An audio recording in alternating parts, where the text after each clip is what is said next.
she knows, as we do on this side of the House, that no government has done more than this one to protect Australians online. And we know that with rapidly evolving technology, Australians are facing risks in their homes, on their phones, in their schoolyards, in their workplaces, in small businesses and large, and from an ever-increasing range of threats. Threats from governments, threats from criminal networks, threats from activists and threats from cyber bullies. Now, just in the last few months, we've seen extraordinary attacks on small businesses and large in this country through ransomware, where code is dropped onto the systems of these businesses. They are shut down until they hand over money to criminals. They are shut down until they hand over money to these criminals. So that's why, in anticipation of this and in response to it, in April 2016, the Prime Minister and the Minister for Social Services announced the government's cybersecurity strategy. And never has there been such a coordinated, coherent response to this issue.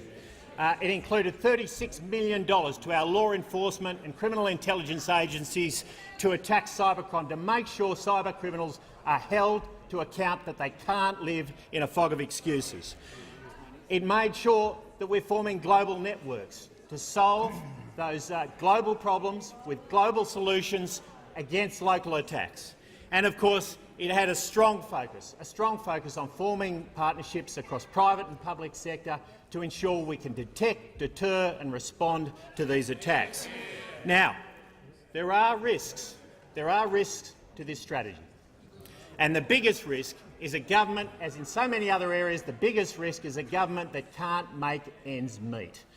And if we want evidence of this, and we need look back no further than May 2012, on that fateful night when the member for Lilly announced the four surpluses that were never to be delivered, because hidden in that budget was a cut of $1.2 billion to critical IT projects, including projects that were protecting Australians against cyber threats. As a government that makes ends meet, the coalition can be trusted to deliver a strong and coordinated cybersecurity strategy for this nation.